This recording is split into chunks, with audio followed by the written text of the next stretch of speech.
Good morning, everybody. Gary here, Gary Clayton Photography. Welcome to my channel. Today, well, September. It's a Sunday morning, bright and early, well, dark and early right now. Take a look at the sunrise, the horizon line, the trees kind of in the mid-ground, the farmer's field in the foreground. Wow. Hey, it promises to be a very interesting morning.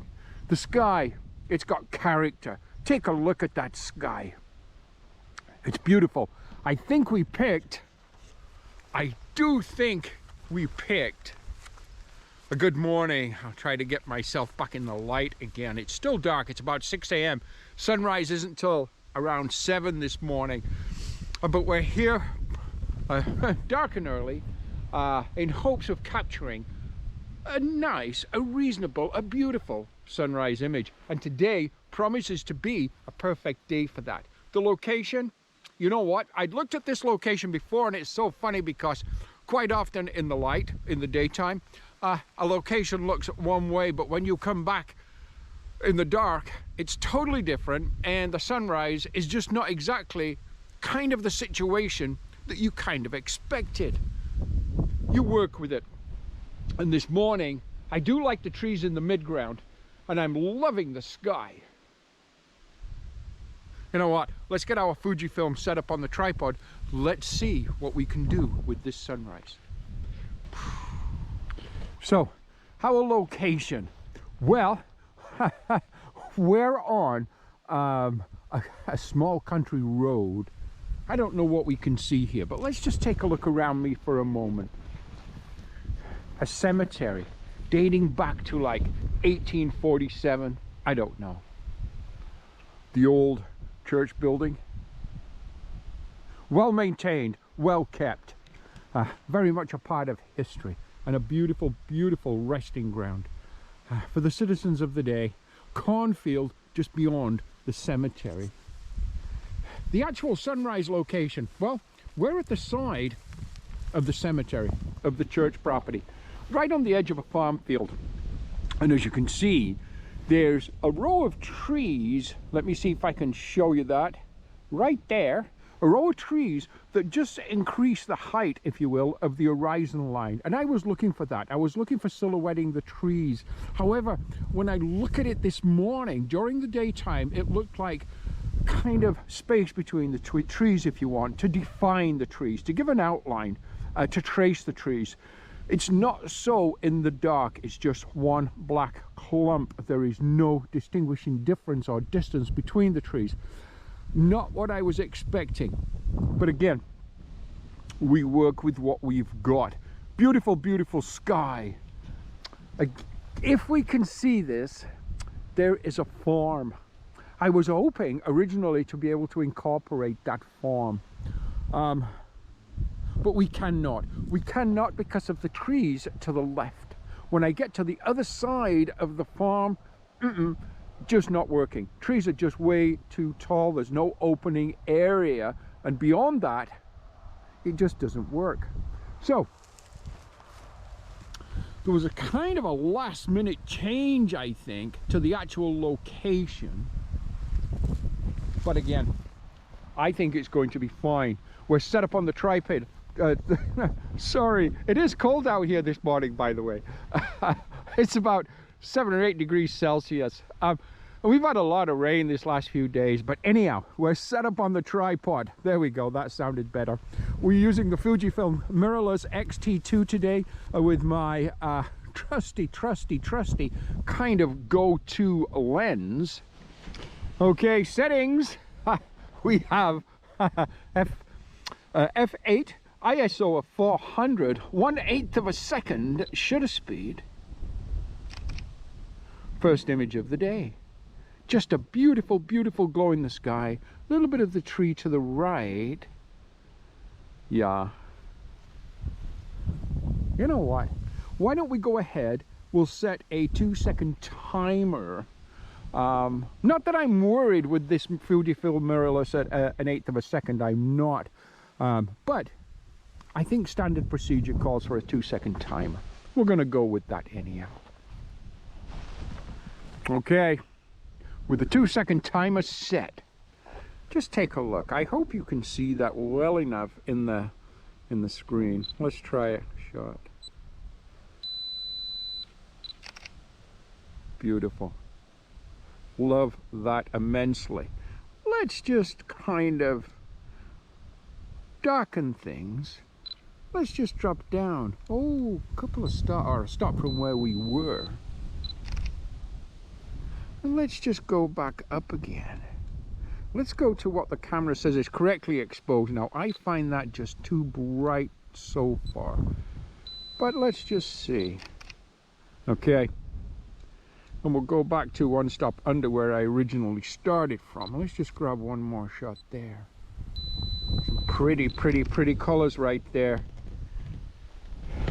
Wow. Some really, really, let me see if I can turn this light off. I don't think I actually need that right now.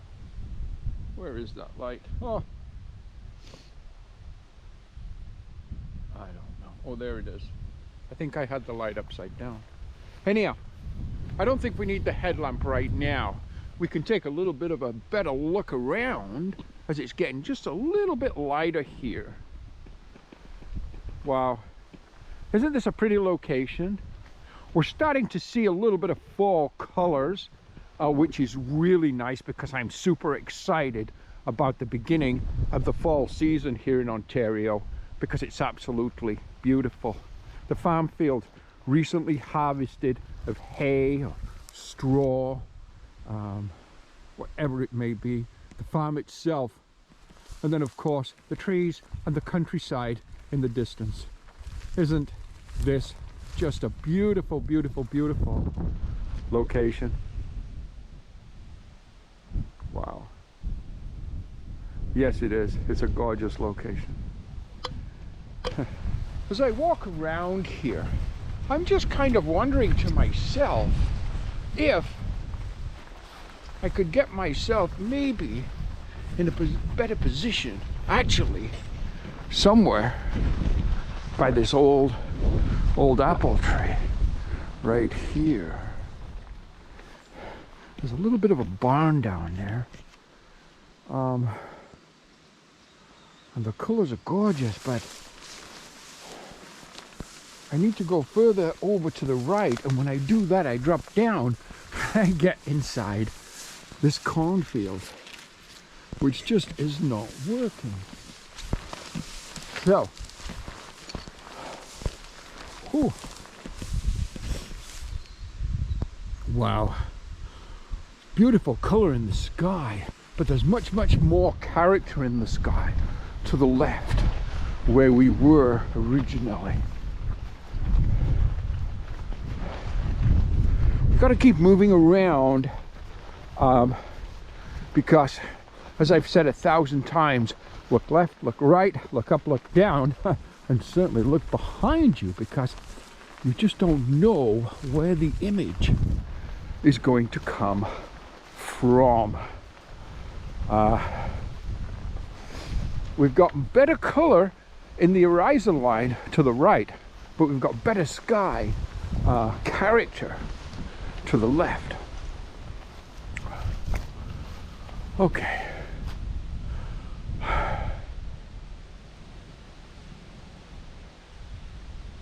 So I'm kind of hoping, to kind of capture the actual sun itself kind of diffused through those trees that we're looking at here. We'll just make our way across the farm field a little bit. I don't want to get too far onto this farm field, or the farm property, but, well, here we are. Yeah. Okay. Yeah. Constant moving. I just try to tweak the location. But you know what? It's getting brighter and brighter and brighter. And the sun is going to pop up over that horizon line. But due to the trees,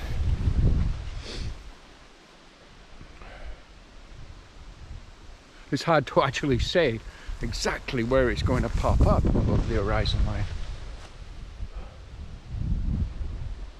Man, it's beautiful out this morning. Fresh, crisp.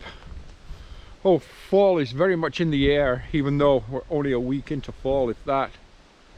About 4 or 5 days into fall. But again, I've mentioned this before, by the way, here in Ontario, we have the most amazing fall colors.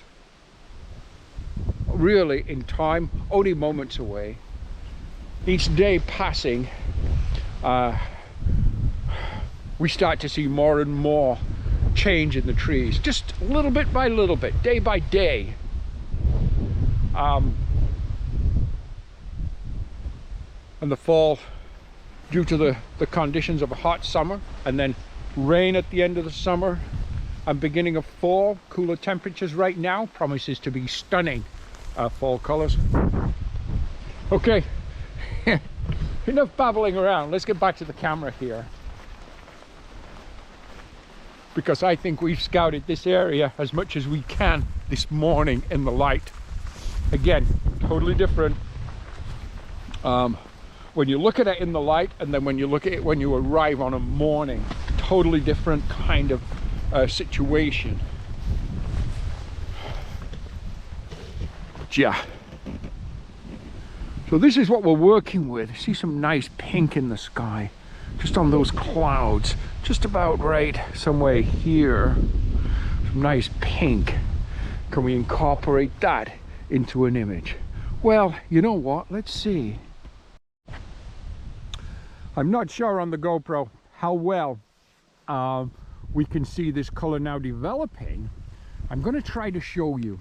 I'm not very good at pointing my finger on the GoPro, but right underneath this cloud layer right here, we're starting to see some red now develop on the underside of those gray clouds.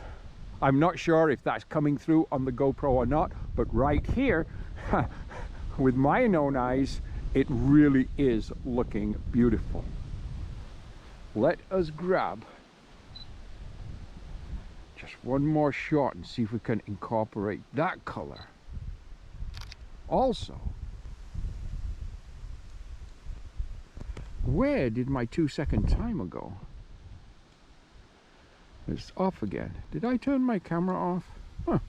Anyhow, let's try that again. There we go. 2-second timer. Let's see if we can grab that color. I don't know if we can. And I don't know what you can see in the GoPro, but to me, with my eyes, it's absolutely stunning. That is gorgeous color on the underside of the gray clouds directly ahead of me. Well, okay, so what I've just done is, due to the settings that I use for video, I cannot zoom in when I'm recording.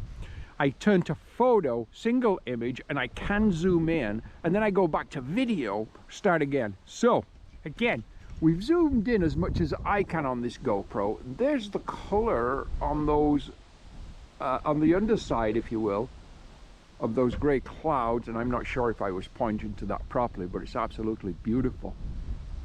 Wow, absolutely beautiful color. Yes, it is. Okay.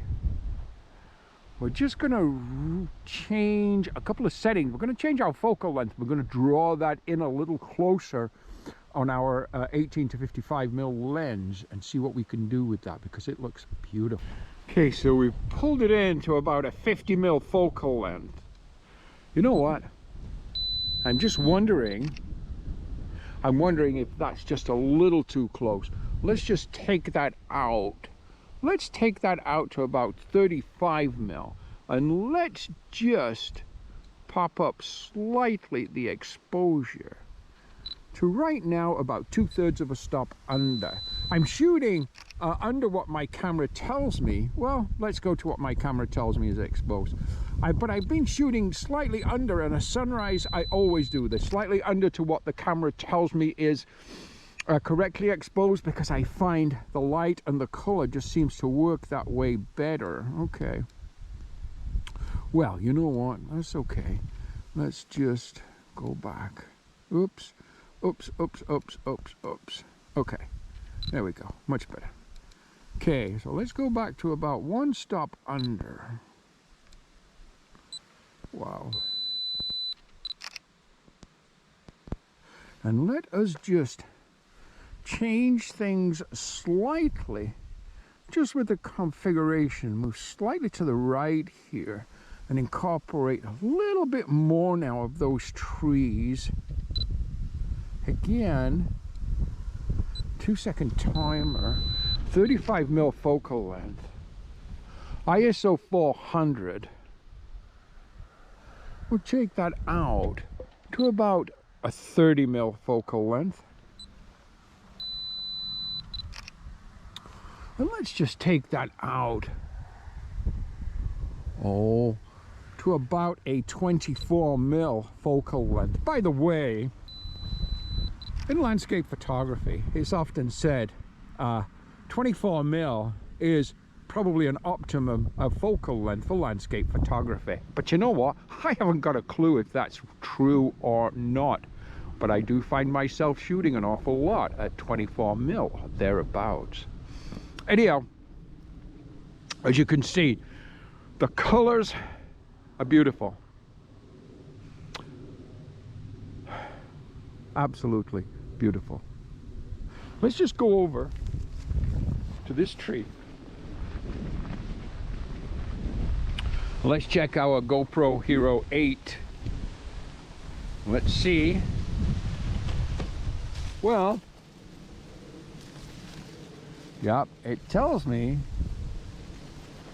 it's still recording, capturing the images for our time lapse.